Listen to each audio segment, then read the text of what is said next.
it play and call it work.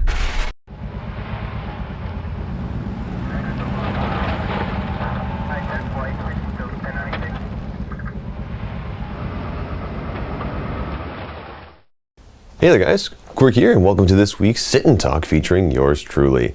And for those of you who've never watched one of these before, basically what happens is it's 30 minutes free where I'm going to answer questions that you guys left for me. So many questions. And it's going to be 30 minutes in the vault where I continue to answer questions. Just so you guys know, next week's Sit and Talk is going to be with Dave, so if you have any comments or questions for him, leave that in the comment section below on the website. Just put Dave at the beginning of it and then your comment or questions so that we know it's for him. And if you guys want to acknowledge or answer any comments that I say during this, just put Quirk at the beginning so that we know it's for me. But without further ado, let's get right into this here. First question is from Grimjaw1. That's a 1. I saw that this time. Quirk, what would you say is the strangest question someone has asked you during a sit and talk / sit and vault? Keep up the good work and have a nice day. I honestly can't think of a weird question someone has asked me before. Going through these, I'm sure there's going to be a question in here today that I'm going to be like, this is a weird question, but I can't really think of any off the top of my head that are a little bit weird. I'll come back to that one. I'll come back to that one. Fleshcraft, Quirk, do you play Winston? You're talking about Overwatch, and Winston is the, for anybody who doesn't play, Winston is the ape, gorilla, I guess. I don't know. He's supposed to be a super smart ape who builds shields and uses an electricity gun. I've played him a couple times, I think maybe 3. I'm not really a fan. He seems a little bit, there's a particular way to play everybody in that game, and I just can't wrap my head around how to play Winston. When I see somebody running around who's popped Winston's ult, I get scared because he just goes primal and beats the crap out of everybody. But no, the mains that I play in Overwatch, right now my favorite is still Tracer.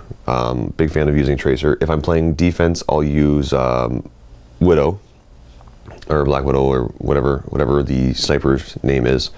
I'm a big fan of just throwing her poison somewhere and using that as a way to figure out where people are if I can't fire off the infrared vision. I like McCree. McCree's really good. I want to say Reaper, but everybody plays Reaper. Ana's pretty good as a healer. That's the new sniper. And I think that's it. That's the mains that I usually play. Every now and then I'll play as Genji or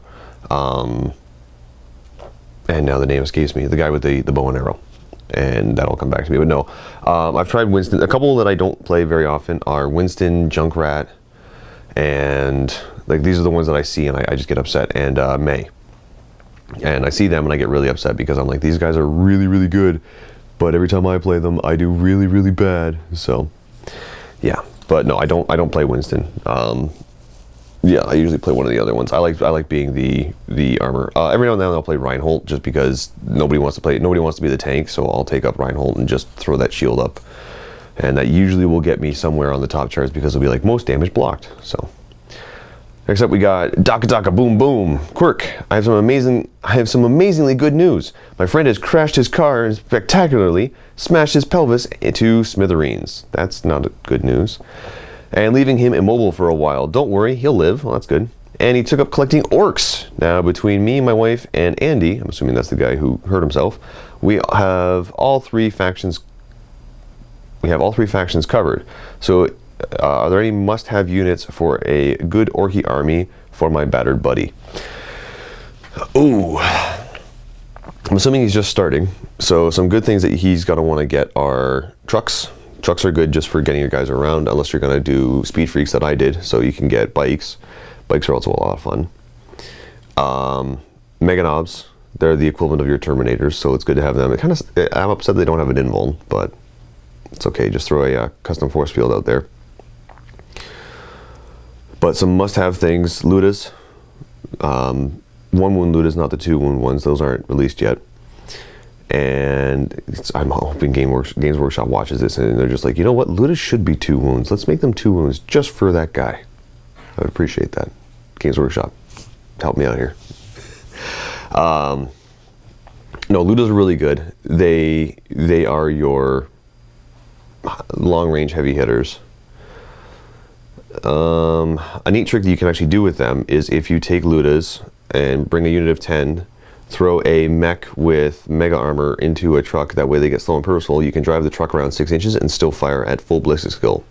So yeah, you're still hitting on 5s instead of 6s, but you know what? It increases it by 16%, so there's always some good stuff there. Yeah, off the top of my head, that's about it. I'm assuming he's already got lots of orc boys.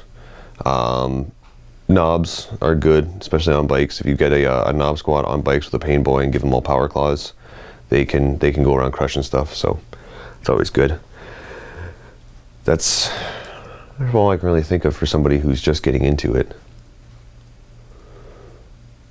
Yeah, no, I can't really think of anything else off the top of my head that'd be good for someone to start. Basically, once he starts playing, he's going to notice a bit of a difference there. So, and he'll find out what he likes to play as. If he likes to do the heavily armored orcs, if he likes to do speed freaks, if he likes the long range shooting artillery type, he'll figure that out. It's a fairly rounded army. It's not like it has to play one particular way. Next up we have Lolarn. I'm hoping I pronounced that right. Quirk, is there a point to have Warmachine and Hordes as two different games? Or should Privateer Press merge the two? From my understanding, they are pretty much the same game except for Focus and Fury. I feel that somehow it may be a bit confusing for new players. There is a reason why they have it as two games. The main reason, I think, is because from a business point of view, they can kind of represent it as two game systems, I guess, because a lot of people, if they like the monsters, will play Hordes, and there's a whole lore behind them. And granted, the lores do kind of mix and mingle quite a bit, but for the most part, it's supposed to be the idea of this: if you're playing Hordes, it's all animals and beasts and nature and all this other stuff, where it's all the biological aspect of it, where there's magic involved, there's alchemy, there's practices, there's religions and stuff like that that make these war beasts what they are. And then when you look at the Warmachine aspect, it's supposed to be more of a modern era steampunky type esque, where it's all robots and mechanics and engineering, and there's a little bit of magic, but it's all fuel based system. So it's basically, they're trying to cover the two basics there, where they have the industrial side of it, which is Warmachine, and then they have the nature side of it, which is Hordes. They could mix the two, but I think right now, with the game being as big as it is and with all the different factions available to it, it's better to have it as two separate things. With the game functioning a little bit differently as a whole, I think it's actually better for them to have it as two different games, just because of the way things interact with one another, like the way war beasts and warlocks interact with each other, and the way warcasters and warjacks interact. It's better to have those two different game systems, because it's not like, okay, it's this small little thing. There's actually quite a few rule changes between warjacks versus war beasts. So a wild beardo appeared. Josh is dropping stuff off for me. Thank you, Josh. No problem, big guy. Thanks, buddy. Get 'em. I will. You know what? If someone was to ask me who my favorite person is to work here with, you'd be in the top 7. I bet I would be. So, but yeah, it is a little bit confusing, but I think the main reason they do that is because there's so many rules differences between the two. It's not a simple thing where it's like, oh, it's just like a special rule for them, they just get this. It's actually a full rule list. You've got healing, you've got reaving, you've got fury mechanics, you've got transferring of damage, and then on warjacks you've got crippled systems, not just like a crippled branch which affects everything. You've got a crippled system, you've got what happens when it goes inert, what happens when it gets knocked down in water. That actually I think got taken out, but there's all these little things to it, and disruption. So there's enough rules there that I can see why they would break it up into two games instead of just leaving it as one. It does seem a little bit confusing for new players, but when a new player starts off, and if they just kind of focus on theirs and learn their rules, they start to notice a lot of similarities between the two, and it's very easy to switch back and forth. So, right, we've got you got your names, guys. Broglunil. Okay. Quirk, how do you think a meeting between the Dark Eldar and Skorne would go? Would they become allies or try to destroy each other? Ooh. Part of me wants to say they'd try to destroy each other, because that's just how they do. And the other part of me would be like, hey, have you tried this for a torture technique? And they'd be like, no, have you tried this? And they'd be like, oh, that's a little bit barbarish, but you know what? We could probably get our hands around that. I would actually imagine it would go fairly well. They seem to have quite a lot of similarities in their way of thinking, but at the same time, their natural desire to just kill anything that's not them would probably take over. Satan. Quirk, can you tell us about the current state of the life/wife of a wargamer and the food challenge series? It's been a long time since an episode of either has come out, which is a shame. Both series are great. Additionally, don't worry about your hair condition. You look good both clean shaven or with a mohawk. Love all the work you and the rest of the MiniWarGaming guys put out. Well, thank you. I'm not too worried about my hair condition. This is mostly, so to tell you guys the reason why I kind of shaved the mohawk off was because Dave's movie was part of it. The other thing was it was getting kind of scraggly and all over the place, so I figured if I shave it off and let it all grow back naturally, it would give it kind of a fresh look. So that's kind of where it's at right now. Now that most of the filming is done, I think, for the movie. I know my role that I had, we filmed everything for it, so I can actually do what I want to with this, so I think the mohawk's going to come back. Not sure how I feel about the beard. It's probably going to get shaven off or trimmed up or something. As for the current state of the life/wife of a wargamer and the food challenge series, Dave was the one who kind of covered both of those, and for the past month we've been filming the next installment of the Drewston Chronicles, and before that I think he spent probably 2 or 3 months kind of arranging everything, because he's got all the cast and the volunteers and making sure all the wardrobes are set up, writing the script for it, getting all the equipment. So he's been incredibly distracted with that. So I think that's part of the reason why you haven't been seeing many life or wife of a wargamers and the food challenges. So, but now that everything's kind of winding down on that and it's getting a little bit closer to being finished, I think it's getting closer to being finished. He's being very secretive about this because he wants it to be a surprise for everybody. So I actually have no idea where the current state of the movie is, but my understanding is that he is going to be coming back and filming a lot of stuff again. So you might see some more Life of Wargamers. Plus, we're going to Valhalla, so there's definitely going to be a Life of a Wargamer film there, because I have a feeling everybody's going to coax him into it and be like, "Hey, remember that last time we were here and we did this awesome Life of a Wargamer? Maybe we should do that again." I don't know. So, as for the food challenges, it's a little bit more challenging for Dave to do that, because yeah, he can get gross food, he can get weird stuff, and he can eat it. But Steve tries everything he possibly can to not have to do that, like pretending he's sick, or just planning ahead, or trying to figure out what Dave's got planned. So usually Steve doesn't know he's going to be in a food challenge until he like walks in the studio and sees the food on the table and the camera's already rolling. So it's kind of funny. But yeah, that's the current state of them. We should be getting some new ones out soon, or at least starting to film them. So look forward to that possibly in the near future. I'll remind Dave. I'll let him know. So next up we got Castar the Spy Master. Quirk, firstly, is there a sequel to Mineria Prime in the works? Secondly, would you rather be called Quark or Beverly for a week? Quark in a heartbeat. I don't know where Beverly came from, and I'm upset that that's a thing. As for the sequel to Mineria Prime, right now we do have a lot of stuff in the thought pool, I guess is what we would call it. It's basically the way a lot of the stuff that we kind of come up with, it, I'm trying to think of an easy way to put this, because it's actually all over the place and hard to explain. We'll usually sit down with Matt and he'll kind of explain what his thought process is, and the same thing will apply with Dave. He'll be like, okay, here's what I'm planning on doing. I want to do this campaign. I want to do this series. I want to do the Who Would Wins and stuff like that. We did the it's Path to Glory. We did that. So that was all pretty much planned out in a day, and then we just kind of went with it.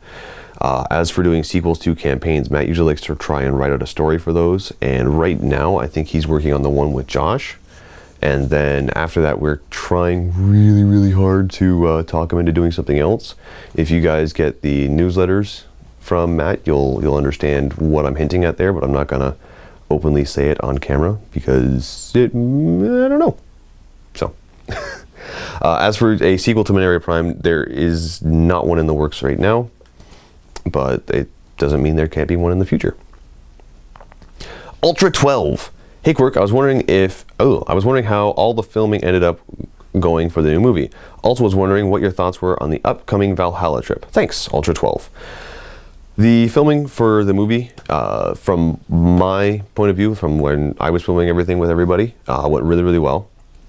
I'm pretty sure Dave's made a blooper reel, so that's going to be a thing.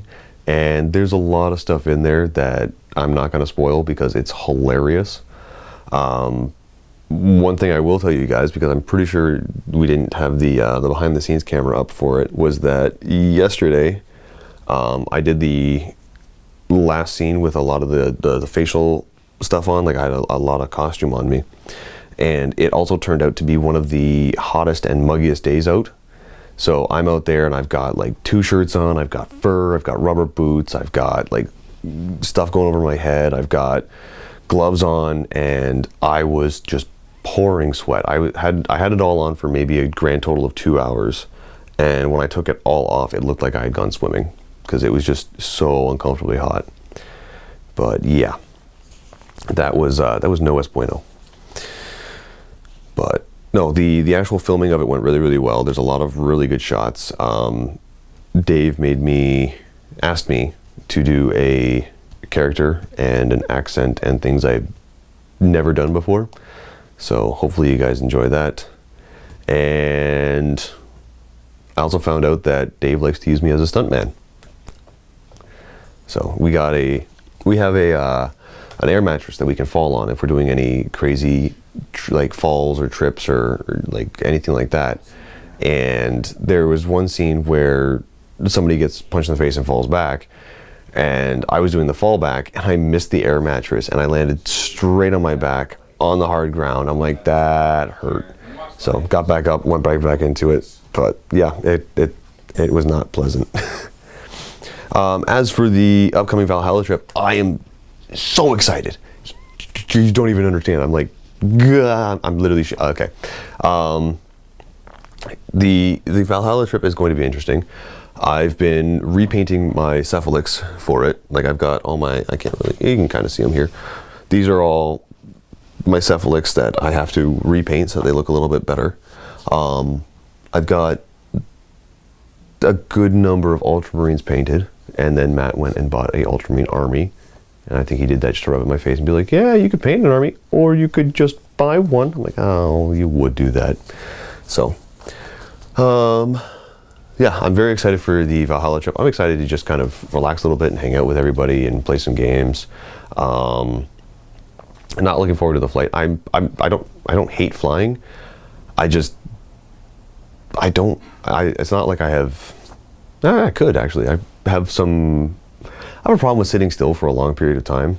And normally on a flight, I'll just try and fall asleep. I'll take a melatonin or something like that and then just pass out on the plane. But I'm going to be on the plane with Rob and Dave, and I have a feeling they're going to be talking quite a bit, and I'm not going to be able to fall asleep. So I'm going to be super antsy, and when I get off the plane, I'm just going to be like running through the airport to try and get the built-up energy out of me. I think that's because of all the energies I drink. All the energy drinks I drink. Wow, I can't even speak today. But yeah, I'm super excited for the Valhalla trip. I'm super excited to hang out with everybody and see everybody. I know a couple people who are going, and it's going to be awesome to hang out with you guys. So it's going to be a lot of fun. I'm excited to actually play some Warmachine and kind of test out my stuff looks a little bit. Sup, Steve? He's so subtle. He's like a ninja.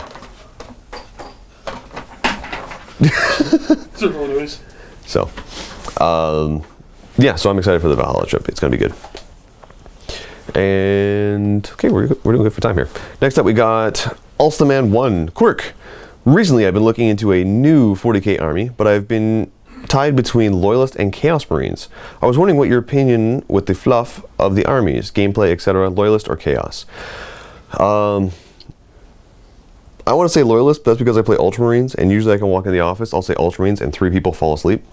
So, And Steve's nodding his head over there because I just said Ultramarines twice and he's falling asleep on me. Boring. They're not boring, they're awesome. So, I like to go with Loyalists, but that's just me. I can see why a lot of people would like Chaos. They have a, they seem to be, fluff-wise, in my opinion, the ones who are trying to get stuff done. They are the ones who are actively getting work done for the forces of Chaos. When you look at Loyalists, they're the ones who are like trying to rebuild and maintain. They're not doing much to really expand. They are, but Chaos is the one that's more open about it, so it looks like they're the ones who are actually getting some progress done. As for army-wise, I think Chaos looks a lot better. Like anything Loyalist when it comes to Space Marines is very, very bland unless you're looking at like the new Deathwatch stuff looks kind of cool because they got all the weird combined weapons. But Dark Angels look really cool because they got all the cloaks and everything. I like that look. Blood Angels have all the iconography on them, but pretty much everything else is very much the same. It looks like an Ultramarine with just a different color. There's not much added to them. Whereas when you look at Chaos, you've got things like Thousand Suns, Plague Marines, the Khorne Berserkers, just they Noise Marines. They just all have a very distinct look about them, and they look really like Thousand Suns looks like ancient Egyptian gods. Plague Marines look like they're just completely zombified Marines. You see the Khorne Berserkers, and it's like, okay, these guys are crazy. So they look really, really cool. Gameplay wise, recently I've been noticing that Games Workshop seems to be favoring a lot of the Loyalist armies, giving them a lot more rules and a lot more competitive advantages. Whereas when you look at the Chaos stuff, Chaos hasn't gotten an update in how long, Steve? Oh boy, 4 years now? Yeah, it's been a while since Chaos has gotten an update. So, and you can see that in the way they play. There's a lot of things where it's like, okay, this kind of hurts for them. You've got like the Khorne Demonkin and stuff like that, where it's okay, here's some new rules, but it's not like full Chaos wide. It's just for Khorne. It'd be nice to see them actually release one for Nurgle, Slanesh, and Tzeentch. But right now it's just Khorne. But I think that's because that's like everyone's favorite Chaos god. So. At the end of the day, it really is your own. It's your own choice. Personally, I like Loyalists, fluff wise and gameplay wise.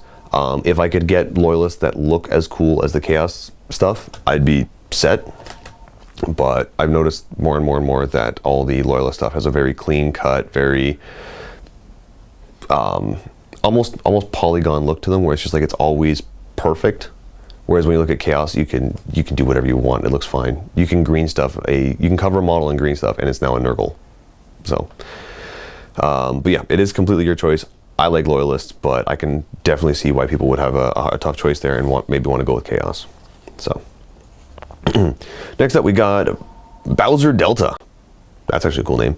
Quirk, I have to know, how did you kit bash that Alfarius model? I want to make one. I'm gonna disappoint you right now, Bowser Delta. I didn't kit bash it. It is a Kabuki Miniatures, their version of a Primarch model. It's called the Hydra Knight. You can actually get them as a pair. There's the Hydra Knight and the Hydra Lord, I think. And they actually are twin models with staircases that like their bases clip together, and then they're both just coming down the steps. The one that I painted is the one that I thought looked less Hydra Knight-y because they all have like crazy dragons and stuff like that coming off them. I have the other one actually on my desk. It's not painted. I cleaned it up. I could glue it together, but I haven't painted it yet. But they were not subtle about it being like an Alfarius and Omegron team. So, but yeah, you can get that miniature there. It's Kabuki Miniatures. So if you Google that, it'll pop up. They have a couple different things there. Steve, you ordered something from them, didn't you? Nope. No? Okay. That just got shut down really quick right there. All right, but yeah, Kabuki Miniatures. That's where I got my Alfarius model. Go ahead, check them out. They're actually very well priced. So, Sir Knight to Fender, or is that Cirque Knight of Fender, of Ender? Okay. Anyway, Beverly,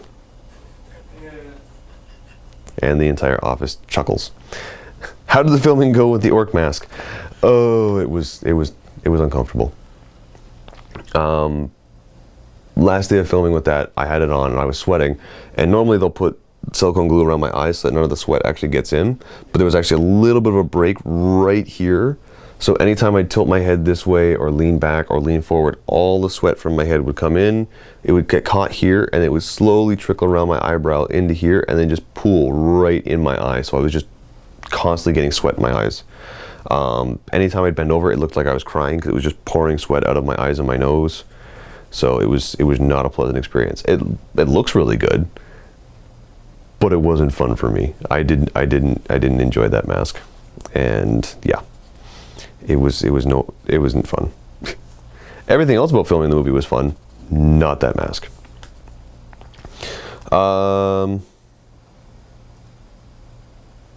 Anthony Guy 1812. Quirk, did you stop the Mornhide videos, or did you just get tired of the ridiculous hit system in that game? The hit system in that game is so broken. I don't understand. You have a 96% chance of hitting, but you're gonna miss 4 times. Yeah, it's very frustrating. I like going by percentages, and that game's percentage system is completely off. For some reason, anytime it'll say you can hit between these two numbers, like or this percentage, every single dice roll you roll will be within 4 of that number. So it's like you need a 96. You'll either roll a 92 or 100, or anything in between there. You'll never roll like a 1 or a 2 or a 54. It's always within that little 4-point bracket, and it drove me insane. As for the Mordheim videos, we were testing out the MiniWarGaming plays to see how it did, and you guys seemed to enjoy it, but it wasn't something that we could really continue with or pursue as a regular video, so it was just kind of a little test there. Hopefully you guys enjoyed it. We are stopping them for now just so that we can focus on getting you guys some more actual tabletop related content, and that's part of the reason why my computer's not there anymore. So I took that home. That was my personal gaming computer. So yeah, good times. I had a lot of fun doing it, but again, there's stuff we could be doing here that I think you guys would enjoy a little bit more, like actual tabletop games. So, but yeah, that's why. Big Gaz J. Okay, Quirk. If you were an Eldar, which faction would you be? Dark Eldar, sick, twisted, and perverted. Craft-rolled Eldar, strict and kind of boring. Harlequin, funny, the life of the party, but you always had to dance.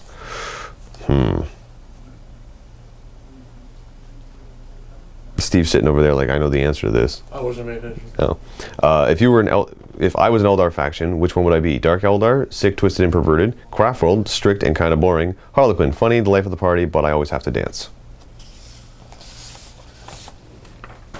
Dark Eldar. Very, very dark Eldar. He's so dark Eldar. Okay, so Steve thinks I'd be Dark Eldar. Also, how would that dance go if you were a Harlequin? Stand up and show him. No. Stand up and show them. It would literally be like the Harlem Shake. That's it. But so yeah, Steve thinks I'd be Dark Eldar. It would be some weird mix of like Harlequin, Dark Eldar, but probably Dark Eldar. So, yeah. Yeah. Yeah. Yeah. Right. Good question, actually. All right, chosen one. Quirk. Find a random person and ply them with these terrible lame jokes. Since Josh didn't last week, basically he rolled a look out, sir. Dang it, Josh. All right, Steve, you ready? Yep. Why did the Wargamer use a file on his cheese? I don't know. It had mold lines. Oh. Why did the Wargamer get upset when he found out his dog was going to be in a TV commercial? I don't know. The dog was modeling for Advantage. Oh. Why did the Space Marine buy a 1990s Ford Focus? I don't know. The Land Raider was cost prohibitive. Oh. What did the Chaos Space Marine say what did the Chaos Space Marine say when building a full Warjacks? Whoa. Oh. Wow, okay, sorry, that was okay. What did the Space Marine say when a building full of Warjacks collapsed on the battlefield? I don't know. Hey, he broke the fourth wall. Oh. All right, for glory and lame jokes, chosen one. I like those. Those are good. Steve's like, I'm done. I'm out. I'm so done with this. Alrighty, I think I got time for 2 more. Jedi22. Quirk, is it possible you got into 40k? Whoa. Is it possible you go into a 40k battle with Josh and Steve? That's if time is free between each producer. The banter and competition would be very enjoyable to watch. Keep up the good work. Oh, okay. Normally it's not a problem for us to get two of the content producers together, but to take up 3 at once usually has to have like Matt's permission, or Matt being the one heading it up, like the Gorka Morka campaign. I think it would be very enjoyable too. It would be a full day of filming just for that one battle report, because we're like a herd of cats. You can just ask Matthew. We're like a herd of cats that it's more difficult to wrangle. All right, and the last question I have here is from MWG Josh. Quirk, who's your favorite coworker and why is it Josh? Well, I already said Josh is in like the top 7. Is there 7? I'm gonna count them out right now to make sure I got it right. Matt, Dave, Steve, Josh, Justin, Chris, Lee, Rob. Oh, I'm already over. Gwen. Okay, there's 9. 10 if you count me. Yeah, he's definitely in the top 9. Actually, I think my favorite coworker would be Steve, because like we share an office, we chit chat all the time, and it's really fun to bug him. Like, super fun to bug him, and you can do just about anything. Like, I can go over there right now and just stick his sticky tack under his desk, and he'd lose it for the rest of the day because he'd be trying to find it. He'd be like, "Where did it go?" I'd be like, "Oh, it's not my problem." So, anyway, guys, that's going to be it for your portion of the sit and talk.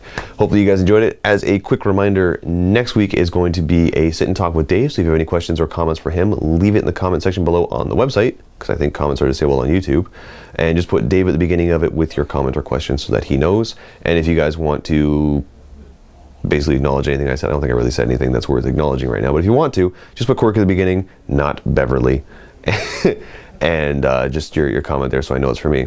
So, see you guys in the vault. Thank you so much for watching. Happy wargaming.